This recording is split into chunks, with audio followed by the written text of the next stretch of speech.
امید ہے آپ سبھی بخیر و عافیت ہوں گے اور آپ کو میری آواز اچھے سے پہنچ رہی ہوگی۔ اگر میری آواز آپ کو نہیں پہنچ رہی ہے تو ہمیشہ کی طرح میسج کیجیے گا، انشاءاللہ پھر اس کا کوئی دوسرا سولوشن نکالنے کی کوشش ضرور کی جائے گی۔ پچھلا جو سبق ہم نے پڑھا ہے اس کے تعلق سے کوئی خاص سوال تو نہیں ہے، کیونکہ اس میں بیسک باتیں تھیں جو آپ کو معلوم ہی ہیں کہ وضو میں فرائض کتنے ہیں اور غسل میں فرائض کتنے ہیں، سنتیں کتنی ہیں وغیرہ۔ بس ایک سوال ہے، عمومی کوئی بھی اس کا جواب دے دیں۔ وہ سوال یہ ہے کہ اگر کسی کے چوٹ لگ جائے اور زخم ہو جائے، اس زخم میں اس کے خون نظر آنے لگے اور لیکن وہ خون اس کی اسکن پر آ کر نہ بہے، تو کیا اس کا وضو ٹوٹے گا یا نہیں؟ السلام علیکم۔ وعلیکم السلام ورحمۃ اللہ وبرکاتہ جی۔ نہیں ٹوٹے گا۔ چلیں، بہتر ہے، ماشاء اللہ۔ آج کے سبق میں ہم پڑھیں گے سردیوں کا موسم ہے اور سردیوں میں ایک اہم مسئلہ پیش آتا ہے جو دوسرے موسم میں پیش نہیں آتا۔ وہ مسئلہ ہے موزے پر مسح کرنے کا۔ تو سب سے پہلے تو یہ سمجھیں کہ موضع پر مسح کرنا احادیث نبویہ سے بھی ثابت ہے کہ رسول اللہ صلی اللہ علیہ وسلم نے، آپ کے تمام صحابہ نے موضوع پر مسح کیا ہے۔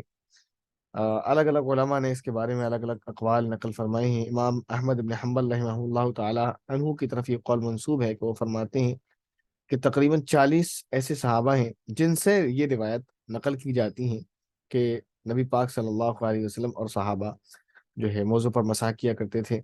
اسی طرح غالباً ابن جوزی رحمہ اللہ کا قول ہے، وہ فرماتے ہیں کہ تقریباً 70 صحابہ سے یہ روایت اس طرح کی ملتی ہیں کہ نبی پاک صلی اللہ علیہ وسلم اور صحابہ جو ہے موضوع پر مسح کیا کرتے تھے۔ ہمارے لیے تو ایک بھی کافی ہے، اگر ایک صحابی بھی یہ کہہ دیں کہ اللہ کے نبی صلی اللہ علیہ وسلم اور صحابہ موضوع پر مسح کیا کرتے تھے تو کافی ہے۔ اصل میں موزہ یہ اردو کا لفظ ہے، عربی میں ہے خفین کا جو لفظ استعمال ہوا ہے، خفین جوربین، اس کے بارے میں انشاءاللہ بات کریں گے۔ تو لیکن ساتھ ہی یہ بھی سمجھنا چاہیے کہ خفین پر مسح کرنے کا جو مسئلہ ہے وہ قرآن کریم سے بھی ثابت ہے، جو ہم نے آیت آپ کے سامنے پچھلے سبق میں بھی تلاوت کی تھی۔ قرآن کریم کی سورہ مائدہ کی چھٹے پارے میں جو صورت ہے، اس میں ایک رکوع کے بعد، پہلے رکوع کے ختم ہونے کے بعد دوسری رکوع پر ایک آیت شروع ہوتی ہے، اعوذ باللہ من الشیطان الرجیم، بسم اللہ الرحمن الرحیم، یا ایہا الذین آمنوا اذا قمتم الی الصلاة فاغسلوا وجوہکم وایدیکم الی المرافق وامسحوا برؤوسکم وارجلکم الی الکعبین۔ اس آیت کے تعلق سے میں نے آپ کو بتایا تھا کہ یہ وہ آیت ہے کہ اس میں اللہ رب العزت مسلمانوں کو حکم فرماتے ہیں کہ جب آپ نماز پڑھنے کے لیے جائیں تو وضو کر لیا کریں۔ مختصر پورا طریقہ وضو کا بتایا ہے۔ پچھلے سبق میں آپ کو یہ بھی بتایا تھا کہ یہاں پر وَأَرْجُلَكُمْ ہے، جو روایت ہم پڑھتے ہیں قرآن کریم کی، اور آپ کو یہ بھی بتایا تھا کہ قرآن کریم 7 متواتر قراتوں میں ہے، الگ الگ قراتیں ہیں جن کو قرات سبا کہتے ہیں، مشہور ہیں، اس کے بارے میں کچھ آپ کو بتا دیا ہے۔ اسی طرح قرآن کریم کی ایک اور قرات ہے جس میں وَأَرْجُلِكُمْ ہے، لام کے نیچے زیر ہے۔ تو جب ہم وَأَرْجُلِكُمْ پڑھتے ہیں تو وہاں ترجمہ پھر یہ ہوتا ہے اور مسح کریں اپنے سروں کا اور اپنے پاؤں کا۔ اس سے بھی جو ہے ثابت کیا ہے کہ موضوع پر مسح کرنے کا حکم قرآن کریم سے ثابت ہے، کیونکہ پیروں پر مسح کرنے کا حکم یہ نہ تو نبی پاک صلی اللہ علیہ وسلم نے اس پر عمل کیا ہے، نہ ہی صحابہ نے کیا ہے، بلکہ پیروں کے بجائے پیروں پر موزے یعنی خفین پہن کر اس پر مسح کیا ہے۔ تو جو ہے خفین پر مسح کرنے کا ثبوت قرآن کریم سے بھی ہے، اور اسی طرح نبی پاک صلی اللہ علیہ وسلم کا اور صحابہ کا معمول بھی ہے۔ سردی کا موسم ہے، مردوں کو اور عورتوں کو خفین پہننا چاہیے، سردی سے بھی بچاؤ ہے اور ایک سنت بھی زندہ ہوتی ہیں، اور اگر کوئی نہیں پہنتے ہیں تو کوئی مسئلہ نہیں۔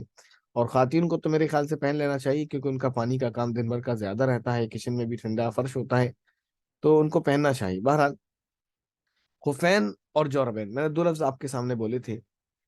خفین کو تو آپ سمجھ رہے ہوں گے، وہ لیدر کا موزہ ہوتا ہے، آپ نے دیکھا بھی ہوگا پہنے ہوئے لوگوں کو۔ جوربین کے تعلق سے تھوڑی سی بات کر لیتے ہیں۔ ایک یہ بھی لفظ ملتا ہے، تو اس سے ہمارے جو اہل حدیث بھائی ہیں ان کو غلط فہمی لگی ہے، اور وہ کپڑے کے موزے پر مسح کر دیا کرتے ہیں جو عام طور پر ساکس پہنتے ہیں، اور وہ یہ کہتے ہیں کہ نہیں جی ثابت ہے اور صحابہ نے بھی اس پر عمل کیا ہے، اور جورب کا لفظ ہے، جوربین کا لفظ ہے، اور جوربین کہتے ہیں جو ان موزوں کو جو لیدر کے نہ ہوں وغیرہ وغیرہ۔ تو لمبی چوڑی جو ہے ڈیٹیل کا وقت نہیں ہے، کیونکہ کلاس ہماری ویکلی ایک ہوتی ہے بس پورے ہفتے میں، اور وقت بھی اتنا لمبا نہیں ہے کہ اس پر بات کی جائے۔ مختصر یہ سمجھیں کہ وہ جو جوربین ہے جس کو کہا جاتا ہے، وہ جوربین کے ساتھ اس کی ایک صفت بھی ہے، اس میں ایک ایڈجیکٹو اور لگا ہوا ہے، وہ ہے جوربین ثقینین۔ ثقینین ہے وہ جو ہے یعنی ثقین کہتے ہیں موٹے کو، ثقینین یعنی وہ ایسے موزے جو موٹے ہوں، ٹھیک ہے نا، ہلکے نہ ہوں۔ ہلکے موزوں کے تعلق سے نہیں ہے، اس میں ایک صفت یہ پوشیدہ ہے، وہ جو کپڑے کے موزے ہیں جن پر آپ مسح کر سکتے ہو، اس میں 3 شرطیں ہونی چاہیے، تب آپ اس کپڑے کے موزے پر مسح کر سکتے ہیں، لیکن عام طور پر جو موزہ پہنا جاتا ہے ان میں سے یہ شرطیں نہیں پائی جاتی ہیں۔ پہلی شرط تو یہ ہے کہ اگر اس میں پانی بھرا جائے تو پانی نہ گرے، لیکن ایسا نہیں ہے، پانی گر جاتا ہے۔ اسی طرح سوری، پانی کی شرط تو خیر اس میں ہے، خفین میں ہے۔ ایک شرط یہ ہے کہ وہ ایسا ہلکا نہ ہو اس کے اسکن نظر آتی ہو، لیکن ایسا ہوتا ہے۔ اور اگر تھوڑا سا ہیوی لے لیں اس سے کہ ایسا نہ ہو کہ اس میں اسکن نظر آتی ہو، تو دوسری شرط یہ ہے کہ وہ پاؤں پر خود ہی ٹک جاتا ہو، لیکن ایسا تو نہیں ہے، ایسے تو سارے موزے ٹک جاتے ہیں۔ تیسری شرط جو ہے اس میں وہ نہیں پائی جاتی۔ تیسری شرط یہ ہے کہ موزہ ایسا ہو کہ جب ہم اس کو پہن کر ننگے پاؤں یعنی بنا جوتے کے کم سے کم 3 میل چل سکیں، تو 3 میل چلنے پر وہ نہ پھٹے، اگر ایسا موزہ ہے تو اس پر مسا ہو سکتا ہے۔ لیکن عام طور پر جو موزے پہنے جاتے ہیں، اگر ہم اس کو پہن کر ننگے پاؤں 3 میل چلیں گے تو پھر جو ہے ہمارا موزہ یقیناً پھٹ جائے گا، کیونکہ 1 میل شرعی کی مقدار جو ہوتی ہے وہ 1 کلومیٹر 828 میٹر اور 80 سینٹی میٹر ہوتی ہے۔ تو 829 میٹر آپ کہہ سکتے ہیں، 1 کلو 829 میٹر۔ تو اتنا اگر آپ چلے، اب اس کو آپ 3 میں ملٹیپلائی کریں تو جتنا بھی ہوتا ہے آپ جوڑ لیجیے گا، تقریباً 5-6 کے آس پاس بیٹھے گا، اور 6 کے کچھ کم بیٹھے گا، 5.5-6۔ تو اتنا کوئی اگر ننگے پاؤں چلے گا تو یہ جو اسکن ساکس جو پہنے جاتے ہیں یا جو ہم عام طور پر موزے پہنتے ہیں، یہ پھٹ ہی جائیں گے، اس لیے اس پر مسا کرنا درست نہیں۔ ان کو جو غلطی لگی تھوڑی سی، تو اس کا جواب، اگر آپ کو اس طرح کی جو ہے پوسٹ سردیوں کے موسم میں نظر آئے، کیونکہ سوشل میڈیا پر تو سبھی کا جو ہے تعلق ہے، اور سبھی کے پوسٹ، سبھی کے پیج ایک دوسرے کے سامنے آتے رہتے ہیں، تو کسی گروپ کے ذریعے سے یا کسی فرینڈ کے ذریعے سے آپ تک ایسی پوسٹ آ سکتی ہے جس میں یہ لکھا ہو کہ صحابہ جو ہے، اور بریکٹس میں وہ لکھ دیں کہ کپڑے کے موزے پر مسح کیا کرتے، تو اس کا مختصر سے جواب۔ اب آگے بات کرتے ہیں کہ یہاں تک تو بات ہم نے سمجھ لی کہ خفین یعنی لیدر کے موزے پر مسح کرنا قرآن سے بھی ثابت ہے، نبی سے بھی ثابت ہے، صحابہ سے بھی ثابت ہے، اور جوربین پر مسح کرنے کا جو تعلق ہے وہ جوربین ثقیلین ہے، یعنی موٹے جورب، اس کی ہم نے شرط بتا دی۔ اب اس کے بعد آگے چلتے ہیں کہ اس پر جو موزے ہیں ان پر مسح جو ہے کب کرنا ہے، کس کو کرنا ہے، کتنے وقت تک کرنا ہے وغیرہ۔ پہلے سب کو تھوڑا سا میوٹ کر دیا جائے، جی شاید اب ٹھیک رہے جی۔ تو جو موزے ہیں لیدر کے، ان پر مسح کرنے کے لیے شرط یہ ہے کہ پہننے والے نے ان موزوں کو وضو کرنے کے بعد یا کم سے کم پاؤں دھونے کے بعد پہنا ہو، تب اس پر مسح کر سکتا ہے۔ ایک آدمی مارکیٹ گیا اور مارکیٹ سے جا کر جو ہے موزے لے آیا، خفین میں جو موزہ بولوں اردو کا ورڈ، تو اس سے خفین ہی مراد لیجیے گا آپ، لیدر کے جو موزے ہوتے ہیں۔ اور ویسے عام طور پر یہی چلتے ہیں، لیکن اصل میں ایک شرط تو میں نے آپ کو بتا دی، ویسے تھوڑا اور پیچھے چلتا ہوں۔ جو موزے ہیں ٹوٹلی وہ 3 طرح کے جن پر ہم مسح کرتے ہیں، وہ اونی سوتی جس کی میں نے شرط بتا دی کہ کپڑے کا اگر ہو تو وہ اتنا اس سے چلا جا سکے، پہلی شرط۔ دوسری شرط یہ کہ وہ ٹوٹل جو ہے پورا کا پورا جو ہے لیدر کا ہو، جس کو ہم خفین بولتے ہیں۔ تیسرا وہ کہ خفین بھی نہ ہو، اور وہ جو ہے جوربین ثقیلین بھی نہ ہو۔ وہ تیسرا ایک اور موزہ ہوتا ہے جس کے نیچے چمڑے کا تلا لگا ہوتا ہے، وہ اوپر سے چمڑے کا بھلے ہی نہ ہو۔ تو ان تینوں میں سے کسی بھی موزے کو اوپر مسح کرنے کی شرط یہ ہے کہ پہننے والے نے اس کو وضو کرنے کے بعد یا پاؤں دھونے کے بعد پہنا ہو۔ اب جب پہن لیا تو پہننے کے بعد وہ اس پر مسح کتنی وقت تک کر سکتا ہے؟ تو اگر وہ مقیم ہے وہ 1 دن 1 رات تک مسح کر سکتا ہے، اور اگر وہ مسافر ہے تو پھر وہ 3 دن 3 رات تک مسح کر سکتا ہے۔ یعنی مثلا کسی نے عشاء کے وقت میں موزہ پہنا، اچھا پھر یہ بھی سوال ہے کہ 3 دن 3 رات یا 1 دن 1 رات کا جو ٹائم ہے وہ کب سے ہے، موزے پہننے سے ہے یا کب سے ہے؟ ایک آدمی مثلا عشاء کے وقت میں موزے خرید کر لایا، اس نے عشاء کے وقت میں موزے کو پہنا ہے، وضو کرنے کے بعد یا پیر دھونے کے بعد پہنا، پھر وضو کر لیا۔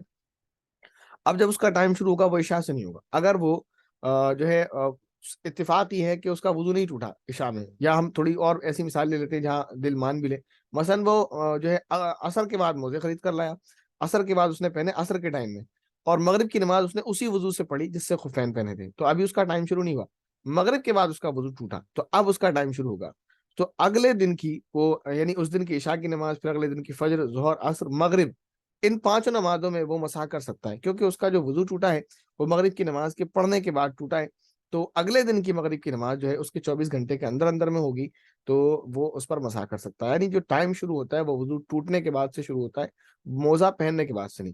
اسی طرح اگر کوئی مسافر ہے تو وہ 3 دن 3 رات تک مسح کر سکتا ہے، اس کا بھی جو ٹائم شروع ہوگا وہ ٹائم شروع ہوگا موزے پہننے کے بعد، وضو ٹوٹ جائے گا اس کے بعد، اس سے پہلے نہیں ہوگا۔ اب ایک سوال ہوتا ہے کہ موزے پر مسح کس طرح کریں.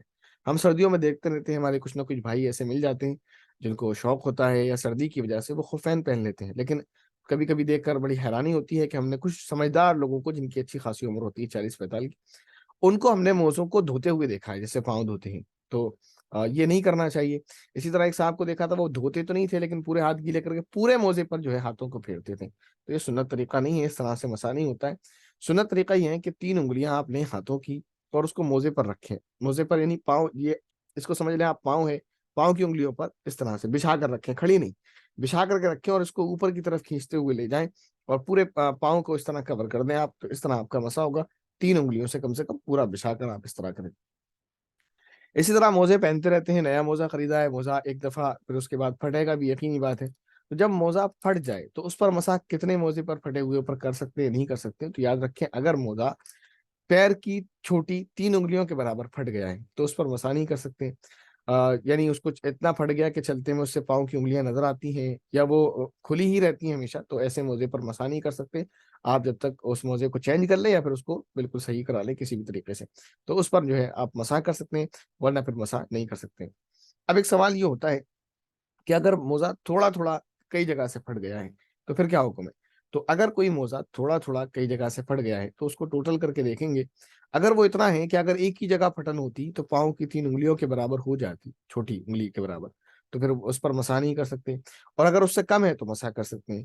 اسی طرح دونوں موزے تھوڑے تھوڑے پھٹے ہیں تو دونوں موزوں کو ٹوٹل نہیں کریں گے، ہر ایک موزہ الگ الگ ٹوٹل کیا جائے گا. یعنی ایک موزے میں مثلاً 2 سوراخ ہے تو اور دوسرے میں 1 سوراخ ہے تو دونوں کو ملا کر 3 نہیں کریں گے، 2 کے 2 ہیں اور تیسرے کا ایک، دوسرے کا ایک ہی ہے تو وہ الگ ہی رہیں گے اور وہ پاؤں کی چھوٹی 3 انگلیوں سے کم ہے لہذا اس پر مسح کر سکتے ہیں.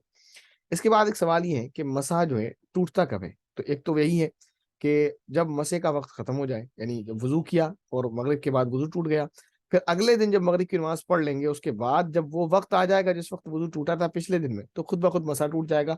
اب جب مسا ٹوٹ جائے تو یہ بھی سوال ہوتا ہے تو کہ مسا جب ٹوٹ گیا یا مسے کا وقت پورا ہو گیا تو کیا دوبارہ وضو کریں. تو اس کا جواب یہ دوبارہ وضو نہیں کریں گے بلکہ موزے اتاریں. موزے اتارنے کے بعد پاؤں کو دھو لیں اور دھونے کے بعد موزہ پہن لیں، کافی ہے. دوبارہ وضو کرنے کی ضرورت نہیں اگر وضو ہے. مثلا کسی نے کل مغرب کے بعد موزہ پہنا تھا، مغرب کے اثر سے مغرب سے پہلے موزہ پہنا تھا، مغرب کے بعد وضو ٹوٹ گیا تو اگلے دن وہ مغرب تک تو مسا کر سکتے ہیں. اب وہی وقت آ گیا کہ مغرب کے بعد جس وقت وضو ٹوٹا تھا تو اب وہ عشاء کی نماز نہیں پڑھ سکتے اسی وضو سے، چاہے وضو ہو. ان کو یہ کرنا پڑے گا اگر ان کا وضو ہے تو موزے کو اتاریں، پاؤں کو دھوئیں اور پہن لیں بس. تو موزے کے جو مسے کا وقت ختم ہوا تھا وہ شروع ہو جائے گا. ان کا وضو اگر اب ٹوٹے گا تو دوبارہ ان کو پورا وضو کرنے کی ضرورت نہیں ہے، وضو کریں گے اور پاؤں پر مسا کر لیں گے، کافی ہو جائے گا. اسی طرح جو ہے موزہ اگر کسی نے پاؤں سے اتار دیا، ویسے ہی ٹائم نہیں ختم ہوا تھا، مغرب سے پہلے موزہ پہنا تھا اور مغرب کے بعد وضو ٹوٹا ہے اور عشاء سے پہلے اتفاق سے اس نے موزہ اتار دیا، کوئی ریلیٹو آیا اس نے کہا یار دکھاؤ اچھا لگ رہا ہے، اس نے اتار کر دکھایا.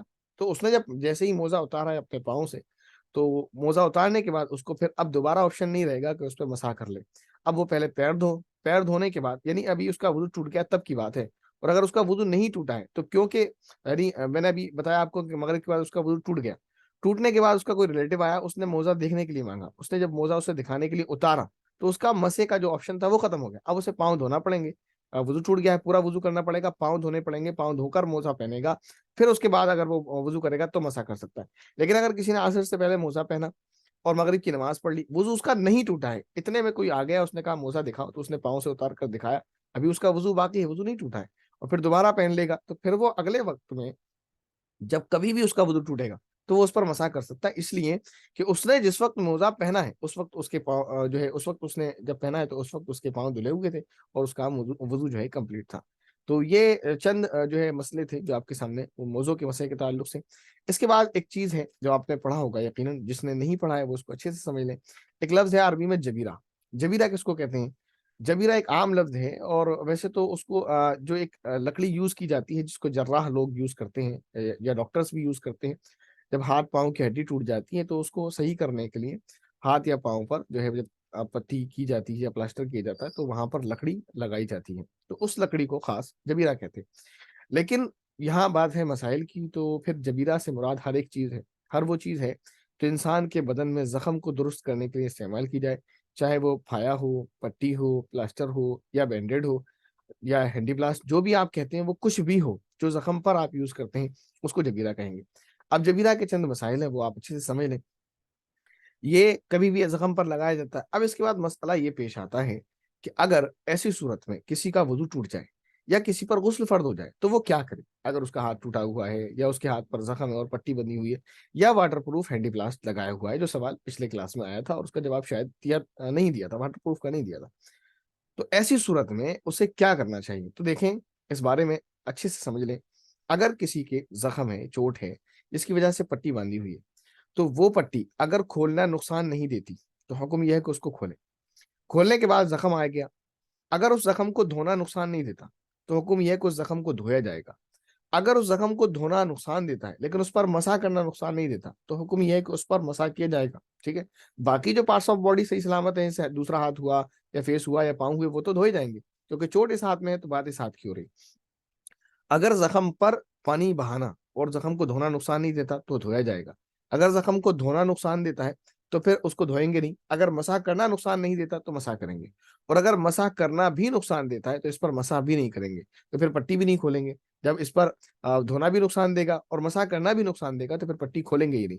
یا پھر پٹی کھولنا ہی نقصان دیتا ہے، جیسے کہ عام طور پر ہوتا ہے، ڈاکٹرز جو پٹی باندھتے ہیں یا زخم پر جب پٹی باندھی جاتی ہے تو وہ اتنا آسان نہیں ہوتا کہ اسے آپ کھول لیں اور زخم پر مسح کر لیں، پھر آپ اس پر جو ٹیوب وغیرہ لگا لیں اور اس کے بعد یا جو بھی دوا آپ نے لگائی ہے وہ لگا لیں، اس کے بعد پٹی کر لیں۔ یہ آسان کام نہیں ہوتا۔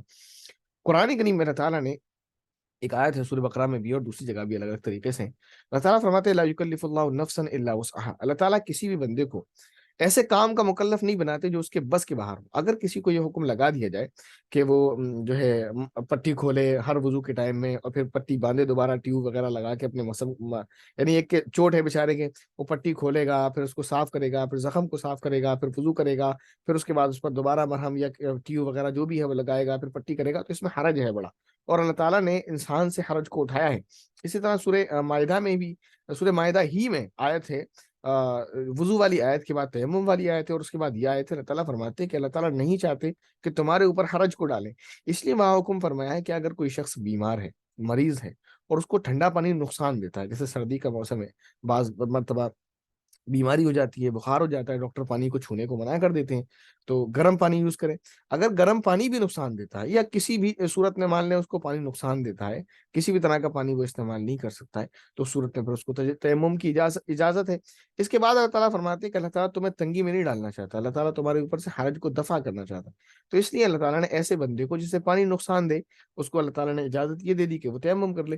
اسی طرح دوسرے پارے میں سورہ بقرہ ہی میں آیت ہے کہ جو لوگ مریض ہوں یا جو لوگ مسافر ہوں ان کو اللہ تعالیٰ نے رخصت دے دی کہ وہ روزے نہ رکھیں۔ تو اللہ تعالیٰ نے کسی بھی بندے کو کسی ایسے کام کا پابند نہیں کیا ہے جو وہ نہیں کر سکتا ہے، تو اسی لیے یہ بات سمجھنا چاہیے، یہ ایک مشکل بڑا کام ہے کہ انسان اپنی پٹی کو کھولتا رہے، ایسا کرے ویسا کرے، تو اس کا وہ پابند نہیں ہے۔ اگر زخم کو دھونا نقصان نہیں دے گا تو زخم کو دھوئے گا، اگر زخم کو دھونا نقصان دے گا، مسح کرنا نقصان نہیں دے گا تو مسح کرے گا۔ اگر یہ دونوں کام نقصان دیں گے تو پھر پٹی ہی نہ کھولے، یا پھر پٹی کھولنا نقصان دے تو بھی پٹی نہیں کھولے گا، جو کہ عام طور پر ہوتا ہے۔ اس کے بعد حکم یہ ہے کہ پٹی پر بھیگا ہوا ہاتھ پھیر لیں، کیونکہ پٹی کو کبھی بھی دھویا نہیں جاتا، کیونکہ پٹی کو دھوئیں گے اگر تو وہ پانی زخم کو پہنچے گا اور زخم کو نقصان ہوگا، تو پٹی پر جو ہے بھیگا ہوا ہاتھ پھیر لیں، اس پر مسح کر لیں آپ، اور آپ کا وضو اس سے ہو جائے گا۔ اسی طرح مسئلہ ہے آپ کے ہینڈی پلاسٹ کا جو واٹر پروف ہو، اگر زخم آپ کے گہرا ہے اور آپ وہ تو 2 روپے کا آتا ہے، اس کو ہٹانا کوئی مشکل کام نہیں، جو میں نے بتایا کہ پٹی کو کھولنا مشکل ہے، اسے ہٹانا مشکل نہیں، زخم لگا تھوڑا بہت کٹ لگتا ہے ہاتھ پر انگلی پر، وہ ایسا نہیں ہوتا ہے کہ اسے آپ کھولیں گے تو زخم کھل جائے گا یا خون نکلنے لگے گا، تو ایسا مسئلہ نہیں ہے۔ ہاں اگر ایسا ہے مطلب خون ابھی کٹ لگا، چھری لگ گئی پیاز کاٹتے ہیں ابھی کٹ لگا اور ابھی آپ نے جو ہے اس کو بینڈیڈ لگایا جو واٹر پروف ہے، لیکن زخم اتنا گہرا تھا کہ خون نہیں رک رہا تھا، وہ خون بس جو ہے کھال دب گئی اور بینڈیڈ لگ گیا، تو اس وجہ سے وہ خون رک گیا اور نماز کا وقت ہو گیا۔ اب اگر ایسی صورت میں آپ کو یقین ہے کہ اگر اس کو ہٹایا گیا، بعض مرتبہ زخم گہرا لگ جاتا ہے اور آپ کو یقین ہے کہ اگر اس کو ہٹایا گیا تو خون نکلنا طے ہے اور پھر خون بند کرنا مشکل ہو جائے گا، بعض مرتبہ ایسا ہوتا ہے کہ ڈیٹول لگا لیں، سیولون لگا لیں، ہائیڈروجن لگا لیں، کچھ بھی لگا لیں، اب خون بند نہیں ہوتا ہے، وہ بس دوائیں رکھنے سے بند رہتا ہے، یا پھر زبردستی ٹائٹ کر کے اس میں اینٹی بلاسٹ لگا دیا جائے، یا بعض مرتبہ تو پھر پٹی ہی کرانی پڑتی۔ تو مسئلہ جو ہے وہ وہی ہے کہ بتا دیا کہ جب حرج ہو اور مصیبت ہو تو اس پر اپنے آپ کو قیاس کر لیں۔ اگر آپ کو یقین ہے کہ اگر اس ہینڈی پلاسٹ کو ہٹایا گیا تو خون نکل آنا طے ہے اور پھر وہ خون بند نہیں ہوگا، ایک مصیبت نہیں گلے پڑ جائے گی، اور پھر جب خون مسلسل نکلتا رہے گا تو پھر وضو کیسے کریں گے؟ پھر وہ ایک نیا مسئلہ کھڑا ہو جائے گا. تو پھر اتنے سارے مسئلے کھڑے کرنے کے لیے جب آپ کو یقین ہو یہاں پر کہ اس کو ہٹانے سے وضو جو ہے خون نکلنا طے ہے، تو اس کو نہ ہٹائیں، اسی پر جو ہے وضو کر لیں. اور اگر وہ واٹر پروف نہیں ہے تو پھر کوئی مسئلہ ہی نہیں ہے. تو یہ مسئلہ یہاں ہو گیا. اب مسئلہ ایک یہ ہے کہ زخم ہے مثلاً یہاں پر، یا یہاں پر لے لیتے ہیں، یہاں پر زخم ہے، یہاں چوٹ ہے. تو اب اس کے بعد جب ڈاکٹر پٹی کرے گا تو وہ یہاں کسی بھی صورت میں پٹی نہیں کر سکتا. جب وہ پٹی کرے گا تو یہاں بھی جو ہے کور کرے گا سارا، اور یہاں بھی کور کرے گا، یہاں بھی کور کر دے گا. اب یہ ایسا ہو گیا کہ زخم تو اتنے سے پر ہے اور پٹی اتنے سارے ہاتھ پر ہے. تو ایسی صورت میں کیا کریں گے؟ تو حکم یہی ہے کہ جتنی بھی پٹی ہے اس سب پر مسح کریں گے، چاہے زخم اس پٹی کے نیچے ہو یا نہ ہو. ہمیں یہ نہیں دیکھنا ہے کہ اس پٹی کے نیچے زخم ہے، ٹھیک ہے نا. جہاں زخم ہے وہاں تو پریشانی ہے، مجبوری ہے جو ساری آپ کے سامنے آ گئی، اس کی وجہ سے آپ کو مسح کرنا ہے. لیکن جہاں پٹی بندھی ہوئی ہے اس کو بھی نہیں دھو سکتے. اس کی وجہ اور پریشانی یہی ہے کہ اگر اس کو دھویا جائے گا تو وہ گیلی ہو جائے گی، زخم کو نقصان دے گی اور ایک حرج ہے. تو اس صورت میں جو انگلیاں کھلی ہوئی ہیں ہاتھ کو اس طرح کر لیں، اس پر پانی بہا لیں بس، اور ہاتھ پھیر لیں اور اچھے سے پانی بہا لیں کہ پٹی پر نہ پہنچے اور یہ سوکھا بھی نہ رہ جائے جو کھلا ہوا ہے. اس کے علاوہ جو پٹی ہے جس پر، اس پر آپ بھیگا ہوا ہاتھ اچھے سے پھیر لیں. تو اس طرح سے آپ کا وضو ہو جائے گا. تو خفین کے تعلق سے، موزے کے مسح کے تعلق سے، اور جبیرہ یعنی جو ایک لکڑی، بینڈیڈ، پٹی وغیرہ، اس کے تعلق سے جو چند مسائل تھے وہ آپ کے سامنے رکھ دیے. یہ اصولی بات ایک آپ کو بتا دی کہ اگر زخم پر دھونا، زخم کو دھونا نقصان نہیں دے گا تو زخم دھونا ہی پڑے گا. اور اگر زخم کو دھونا نقصان نہیں دیتا ہے لیکن زخم کو دھونا نقصان دیتا ہے لیکن مسح کرنا نقصان نہیں دیتا، تو پھر مسح کرنا پڑے گا. لیکن اگر پٹی کو کھولنے میں حرج ہے، جیسے ہاتھ ٹوٹا ہوا ہے، اب ٹوٹے ہوئے ہاتھ میں کوئی میرے خیال سے پانی ڈالنا نقصان نہیں دے گا یا پانی پھیرنا نقصان نہیں دے گا. لیکن ٹوٹے ہوئے ہاتھ کو اگر ہم اس پر لگی ہوئی پٹی کو کھولیں گے تو یہ یقیناً نقصان دہ اور کم سے کم مشکل ترین کام ضرور ہے. تو اس لیے اس پٹی کو نہیں کھولا جائے گا، اسی پر مسح کر لیں اور اسی پر آپ کا غسل ہو جائے گا، اسی میں آپ کا مسح ہو جائے گا. یہ جو چند باتیں تھیں آپ کو وضو اور غسل کے تعلق سے، وہ آپ کے سامنے عرض کر دی. انشاءاللہ اگلے سبق میں آپ کو تیمم کے مسائل بیان کی جائیں گے کہ تیمم، اور میں سمجھتا ہوں اسی میں کر لیا جائے، تھوڑا سا ہی ہے وہ، کوئی مسئلہ نہیں ہے. ایک تو یہی ہے کہ اگر پانی کا نقصان یوز کرنا کسی بھی طرح سے، گرم بھی نہیں کر سکتے، کسی بھی طرح سے پانی کا یوز کرنا نقصان دہ، یا پانی موجود نہ ہو، تو اس صورت میں تیمم کرنا ہوتا ہے. اور تیمم کا حکم یہی ہے کہ تیمم پاکی میں ویسا ہی ہے جیسے وضو. اگر ایک مرتبہ کسی نے تیمم کر لیا تو تیمم کرنے کے بعد وہ ایسا ہی نماز پڑھے جیسے وضو سے پڑھتے ہیں. تیمم وقت کے ساتھ جو ہے ختم نہیں ہو جاتا. بعض لوگوں کو یہ غلط فہمی ہے کہ تیمم جو ہے ایک وقت میں ہوتا ہے پھر اس کے بعد ختم ہو جاتا ہے، ایسا نہیں ہے. اور کچھ کو یہ غلط فہمی ہے کہ تیمم کر کے صرف جو ہے ایک ہی نماز پڑھ سکتے، دوسری نہیں پڑھ سکتے. دو غلط فہمیاں لوگوں میں. پہلی تو یہ، لوگ یہ سمجھتے ہیں مثلا جیسے ظہر میں وضو کیا، تیمم کیا، تو اب عصر کی نماز کے لیے الگ سے تیمم کرنا پڑے گا. یہ بھی غلط فہمی، ایسا نہیں. ایک مرتبہ تیمم کیا تو جب تک جیسے وضو نہیں ٹوٹتا، وہ کوئی کام نہیں ہوا ہے، تب تک تیمم نہیں ٹوٹے گا. اور جب تک تیمم نہیں ٹوٹے گا تو دوبارہ کرنے کی ضرورت نہیں. ایسے ہی اگر کسی نے تیمم کیا تو لوگ یہ سمجھتے ہیں مثلا ظہر کی نماز کے تیمم کیا تھا تو وہ ظہر کی ہی نماز پڑھے گا، الگ سے نفل نمازیں یا پچھلی قضا نمازیں نہیں پڑھ سکتا. تو یہ بھی بات غلط ہے. وہ کوئی بھی نماز پڑھ سکتا ہے اور جتنی چاہے اتنی نماز پڑھ سکتا ہے. جیسے وضو ٹوٹتا ہے ویسے ہی تیمم ٹوٹتا ہے، ورنہ اس کا تیمم نہیں ٹوٹے گا.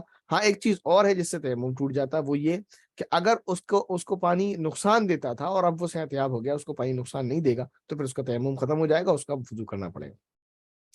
تیمم کیا کیسے جاتا ہے اور تیمم کے بارے میں جو ہے معلومات یقینی ہونے چاہیے. تیمم میں 3 فرضیں ہیں. پہلی ایک شرط جو ہے اس کی وہ ہے نیت. وضو میں نیت کرنا سنت ہے. وضو بغیر نیت کیے بھی ہو جاتا ہے.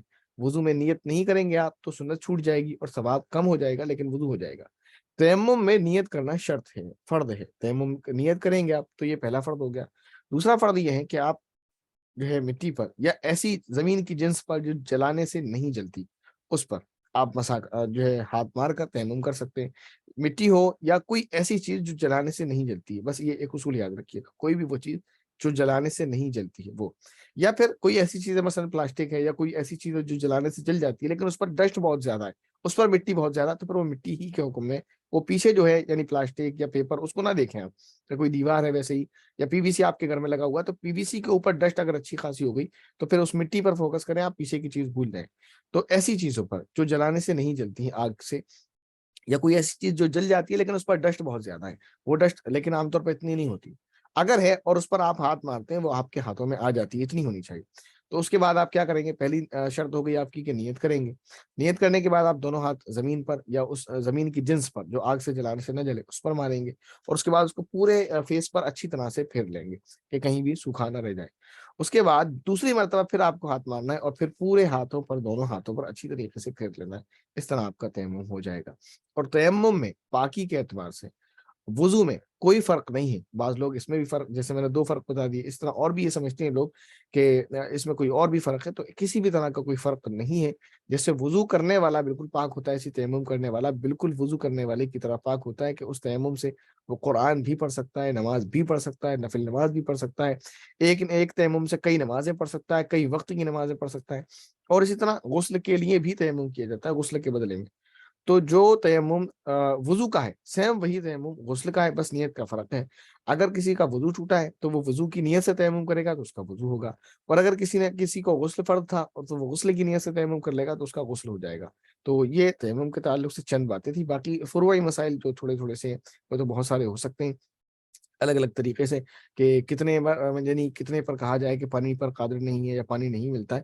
تو وہ جب کنڈیشن آتی ہے اس پر ڈیپینڈ کرتا ہے. ڈاکٹرز بتا سکتے ہیں آپ کو اچھے سے کہ اس کو پانی نقصان کیوں دے گا. بعضوں کو وہم ہو جاتا ہے، لوگ کیا کرتے ہیں سردیوں میں یہ بھی دیکھا ہے کہ ٹھنڈا پانی نقصان دیتا ہے تو گرم نہیں کرتے، آلکس کرتے ہیں اور تیمم کر لیتے ہیں. بہت ساری بات یہ ایسی بات نہیں ہے کہ کہیں سنی ہو. ایسا لوگوں کا جو ہے معمول دیکھا، پھر ان کو ٹوکا ہے کہ کیونکہ وہ غلط سمجھتے ہیں، وہ یہ سمجھتے ہیں کہ شاید پانی نقصان دے گا مجھے ٹھنڈا، تو وہ غلط جو ہے گرم پانی استعمال نہیں کرتے. جب گرم پانی اگر آپ کو استعمال کرنے کا آپشن ہے اور آپ گرم پانی استعمال کر سکتے ہیں، گرم پانی استعمال کرنا اگر آپ کو نقصان نہیں دے گا تو شرط یہی ہے کہ آپ گرم پانی ہی استعمال کریں. یا اسی طرح پانی نہیں مل رہا ہے اور یہ اس وقت تو میرے خیال سے امپاسبل ہے کہ کسی کو پانی اتنا بھی نہ ملے، تو پھر اس مسئلے کو فی الحال چھوڑ دیا جائے، اس بحث میں نہ پڑا جائے کہ کتنی دور پر پانی نہیں ملے گا یا کتنے میں پانی نہیں ملے گا. ورنہ تو پھر اس میں بھی تفصیل ہے کہ پانی اگر جو ہے خریدنا پڑ رہا ہے تو کس قیمت پر پانی خریدے. لیکن یہ چیزیں عام طور پر نہیں ہوتی، تو اس کو میرے خیال سے نہ چھیڑا جائے تو بہتر ہوگا. اگلے سبق میں انشاءاللہ اب شروع کریں گے نماز کا جو طریقہ ہے، اس کی فرائض، اس کی شرائط، اس کی واجبات ڈیٹیل میں ایک ایک انشاءاللہ، جس سے جو اصولی باتیں آپ کو معلوم ہو جائیں تاکہ بار بار جب کوئی نیا مسئلہ پیش آئے تو شک نہ ہو. ٹھیک ہے نا. اور اس کے بعد انشاءاللہ جب رمضان بھی قریب ہے، 2 مہینے بعد رمضان ہے، تو رمضان کے صدقہ فطر کے، زکوٰۃ کے چند مسائل جو آپ کے کام آنے والے ہیں وہ اس 10 دن کے یعنی 10 کلاس کے کورس میں انشاءاللہ آپ کے سامنے آ جائیں گے. اب اگر کسی کے ذہن میں کوئی سوال ہے تو وہ اپنا سوال کر لیں، ورنہ پھر کلاس کو آف کر دیا جائے گا.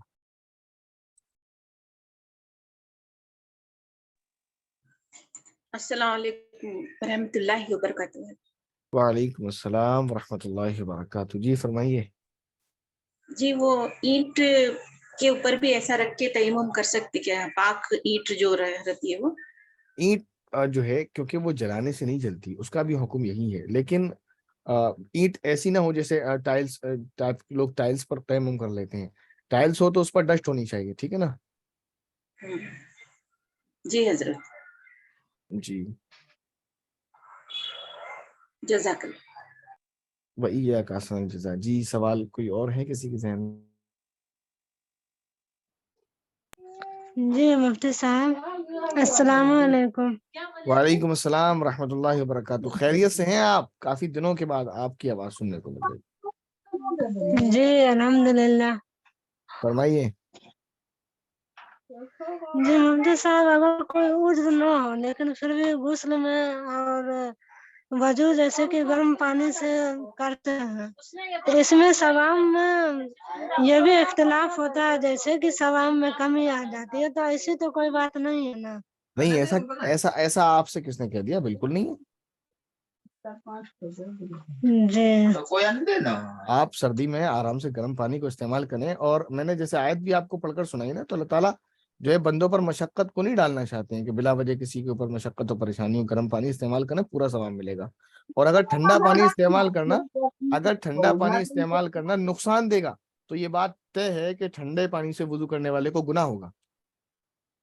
نہیں، لیکن اگر نقصان نہیں بھی دے رہا تو بھی جیسے کہ گرم پانی سردی میں لوگ یوز کرتے ہیں جی آسانی کے لیے، میں نے آپ کو دونوں باتیں ٹھنڈا بولی. نہ لگے. میں نے آپ کو دونوں باتیں بولی کہ گرم پانی استعمال کرنے میں کوئی حرج، کوئی نقصان نہیں ہے، بالکل بھی نہیں ہے. چاہے ٹھنڈا پانی نقصان دیتا ہو یا نہ دیتا ہو، گرم پانی سے وضو کریں گے آپ اور اس میں آپ کو ثواب پورا ملے گا. ایسا نہیں ہے کہ گرم پانی سے وضو کرنے پر آپ کے ثواب میں کمی آ جائے گی. ٹھیک ہے نا.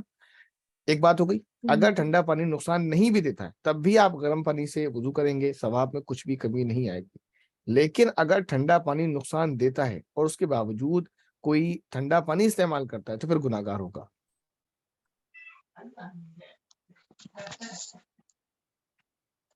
جی جزاک اللہ. لیکن جس کو علم کی کمی ہے تو وہ ایسا ہی کرتے ہیں. نہیں تو کوئی بات نہیں، تو اور علم کی اوپر کمی بولے سبھی کو کہ ہوتی ہے. انسان تو پیدا ہی جو ہے لا علم ہوا تھا، پھر اللہ تعالیٰ نے اس کو علم دیا، تو کوئی بات نہیں. اور یہ آپ کو علم ہو گیا، آپ کی ذمہ داری ہے کہ آپ لوگوں تک بتائیں، ٹھیک ہے نا. نہیں تو جیسے کہ جو انجانے میں کر رہا ہے یہ غلطی، جیسے علم نہ ہونے کی وجہ سے، دیکھیں تو میں بھی نے گناہ ہوگا. دیکھیں میں نے آپ کو اس سے پہلے ایک بات بتائی تھی، شاید آپ کو پتہ ہی ہو کسی کو بھی. انجانے میں کوئی کسی کا مرڈر بھی کر دے تب وہ گناہ گار نہیں ہوتا. تو یہ اس طرح کے کاموں سے، جب اسے پتہ ہی نہیں ہے میں یہ کام کر رہا ہوں، سوچیں ذرا تھوڑا سا ڈیپلی، کہ جب مجھے پتہ ہی نہیں ہے میں یہ کام غلط کر رہا ہوں تو مجھے سزا کس بات کی ہوگی؟ ٹھیک ہے نا. پتا تو ہو کہ میں یہ کام غلط کر رہا ہوں، مجھے پتہ ہی نہیں ہے کہ میں یہ کام غلط کر رہا ہوں، تو سزا کیوں ہوگی؟ لیکن آپ کی ذمہ داری ہے، آپ بتائیں، ٹھیک ہے نا. جی ایک مسئلہ اور مفتی صاحب، جی عشاء بتائیں. کی نماز پڑھنے کا وقت کب تک رہتا ہے؟ عشاء کی نماز کا جو وقت ہے وہ فجر کی نماز تک رہتا ہے، لیکن اس کو 3 حصوں میں ڈیوائڈ کریں گے. یعنی مثلا مان لیں اگر 9 گھنٹے کی رات ہو رہی ہے تو پہلے 3 گھنٹے الگ حکم ہے، دوسرے 3 گھنٹے کا الگ حکم ہے، تیسرے 3 گھنٹے کا الگ حکم ہے، ٹھیک ہے نا. اور رات کہاں سے کاؤنٹ کریں گے ہم؟ رات کریں گے کاؤنٹ مغرب کے وقت سے. مثال کے طور پر میں نے آپ کو مثال دی ہے، اگر مغرب سے لے کر فجر تک بیچ میں 9 گھنٹے کا وقت ہے، تو مغرب کے بعد سے لے کر جو پہلے 3 گھنٹے ہیں ان 3 گھنٹوں میں عشاء کی نماز پڑھ لینی چاہیے ہر حال میں. اس میں ثواب آپ کو پورا ملے گا. اس کے بعد اگر آپ جو ہے نماز پڑھیں گے تو پھر اس ثواب کا درجہ گھٹ جائے گا اگلے اور 3 گھنٹے میں، ٹھیک ہے نا.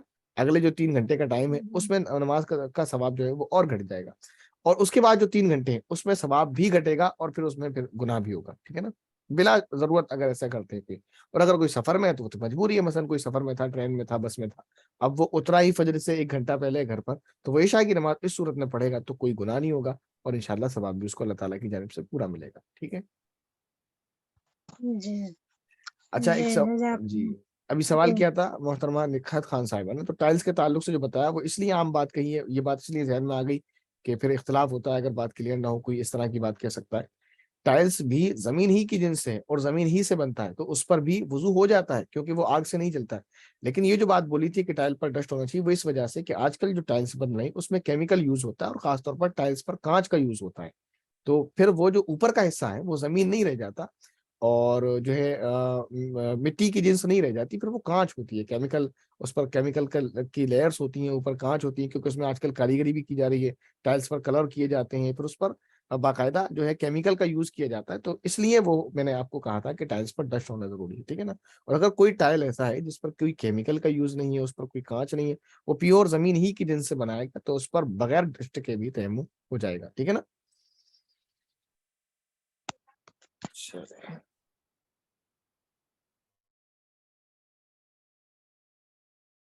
یہ چیٹ باکس میں محترمہ فرحین گل سوال کر رہی ہیں، خفین کس شاپ پہ ملتے ہیں؟ اس کا جواب دے دیا، آن لائن مل جائیں گے. آن لائن بھی آپ خرید سکتے ہیں، تھوڑے مہنگے ملیں گے شاید، اور آف لائن بھی آپ کو مل جائیں گے. اب کس علاقے سے ہیں آپ، کہاں سے ہیں، تو پھر آپ کی رہنمائی کرنے میں آسانی ہو جاتی. اور ویسے آپ کے پاس واٹس ایپ نمبر ہے، آپ رابطہ کر لیجیے گا، انشاءاللہ آپ کو بتا دیا جائے گا. آف لائن بھی آپ کو مل جائیں گے، اور آف لائن یقیناً آپ کو جو ہے آن لائن کے مقابلے میں سستے ملیں گے. بہرحال کوئی سوال ہے آپ کا تو کر لیں، ورنہ انشاءاللہ کلاس کو مکمل کیا جائے. السلام علیکم حضرت. وعلیکم السلام جی. جی مجھے ایک بار انگلی میں ایسے پس ہو گیا تھا، تو میں وہ پانی ڈالنے سے خطرہ ہوتا ہے کر کے تیمم سے ہی پڑھی تھی نماز. تو تیمم جو ہے وہ ایسے دیوال پہ کر کے کری، تو اس سے نماز ہو جائے گی کیا؟ دیوال پہ جو دیوار پر آپ نے تیمم کیا ہے تو دیکھیں دیوار پر پینٹ ہوتا ہے، اور پینٹ بھی پھر کئی طریقے کے ہوتے ہیں، ٹھیک ہے نا. تو پھر اس میں ایک شک والی بات پڑ جاتی ہے. لیکن اس سے پہلے میں یہ کہنا چاہوں گا، آپ کی انگلی میں تکلیف تھی تو اس کی وجہ سے تو حکم وہ تھا جو جبیرہ والا آپ کو بتایا، اور آپ نے تیمم کر لیا، تو تیمم کا تو حکم نہیں ہے اس میں. مسئلہ تو پہلے یہ ہے نہیں تو آپ کا. جی جی پانی اگر لگتا تو اس میں اور پس آتا تھا، اس لیے ہم نے تیمم سے نماز پڑھی تھی کچھ دن. اچھا وہ بات ٹھیک ہے، آپ بہتر کنڈیشن کو سمجھتے ہیں، لیکن میرے سمجھ تھوڑا سا میں سمجھنا چاہ رہا ہوں. مان لیتے ہیں اس انگلی میں تکلیف ہے ہماری، تو کسی بھی طرح سے ہم اس انگلی کو کور کر سکتے ہیں، اس پر پولیتھین یا کوئی چیز کا پٹی وغیرہ کر کے، کہ اس کو ہم سیو کر لیں، اور باقی پر جو ہے وضو کریں اور اس پر مسح کر لیں، باقی کو دھوئیں اس پر مسح کر لیں. کیونکہ اگر میں یہ اچھا. بات اس لیے آپ سے کہہ رہا ہوں، اگر ایسی کنڈیشن پیش آئی ہے جو میں سمجھ رہا ہوں کہ جس میں آپ کو تیمم کا حکم نہیں ہونا چاہیے تھا، اور آپ نے تیمم سے نماز پڑھ لی ہے، تو بہتر یہ ہے کہ آپ ان نمازوں کو لوٹا لیں. کیونکہ اگر ایک انگلی میں مان لیں آپ مثلا آپ نے یہاں کہا، تو میں تو پوری انگلی کو باندھ رہا ہوں، کیونکہ جب ہم پٹی کریں گے تو پوری انگلی کو ہم پٹی میں لے لیں گے. تو اس کو چھوڑ دیا جائے بالکل, اس کو نہ دھویا جائے, اس کو چھوڑ دیں, اس طرح سے پانی ڈال لیں اور باقی پر مسا کر لیں, اس طرح ہاتھ پھیر لیں. تو اچھا پھر تیمم کا اس صورت میں حکم نہیں ہے. تو اگر آپ نے, یا جو کنڈیشن یہی ہے جو میں نے سمجھی ہے, تو بہتر یہی ہے کہ جتنے دن آپ نے تیمم سے نمازیں پڑھی ان نمازوں کو آپ دہرا لیں. ٹھیک ہے نا؟ جی جزاک اللہ. بہتر ہے. ٹھیک ہے, پھر ملاقات کرتے ہیں انشاءاللہ اگلے جمعے کو اپنے وقت پر. السلام علیکم ورحمۃ اللہ وبرکاتہ.